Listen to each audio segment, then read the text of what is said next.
బిడ్డ ఇది ఆళ్లగడ్డ నా అడ్డ అంటున్నారు TDP MLA Bhuma Akhilapriya.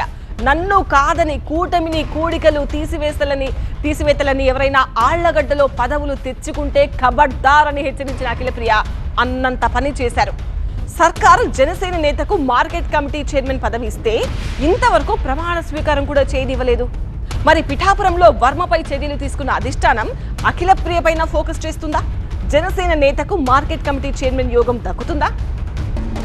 Deep గా డీటెయిల్స్ లోకి వెళ్తే 2025 మే 23వ తేదీన టీడీపీ ఎమ్మెల్యే అఖిలప్రియ నామినేటెడ్ పోస్టులపై మినీ మహానాడు సాక్షిగా హెచ్చరికతో కూడిన ప్రకటన చేశారు. ముక్కు ముఖం తెలియని వాడు ఎవడైనా ఎల్లి పదవి కావాలని చెప్పి మాకు తెలియకుండా తీసుకుంటే మాత్రము ఆలగడ్డ నియోజకవర్గంలో అడుగు కూడా పెట్టనివ్వమని చెప్పి సందర్భంగా తెలియజేస్తున్నాం. అది లెక్క.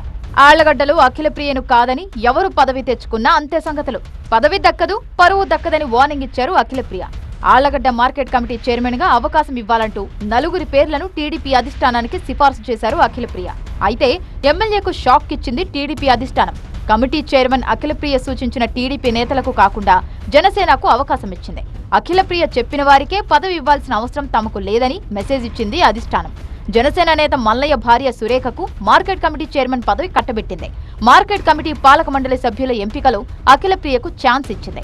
పేర్లు ప్రతిపాదించాలని సూచించింది. కానీ అఖిలప్రియ అధిష్టానానికి షాక్ ఇచ్చారు. మార్కెట్ కమిటీ సభ్యుల పేర్లను అధిష్టానానికి పంపలేదు. మార్కెట్ కమిటీ చైర్మన్ ను ప్రకటించి దాదాపు ఏడాది పూర్తయింది. కానీ మార్కెట్ కమిటీ చైర్మన్ ప్రమాణ స్వీకారానికి అఖిలప్రియ అంగీకరించలేదు.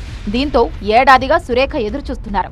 ఇప్పటికీ ఆళ్లగడ్డ మార్కెట్ యార్డ్లో అధికారుల పాలనే సాగుతోంది. పొత్తులో భాగంగా తాము అఖిలప్రియ కోసం పనిచేశామన్న సురేఖ తనకు పదవి వచ్చినా బాధ్యతలు చేపట్టలేకపోతున్నారని వాపోతున్నారు.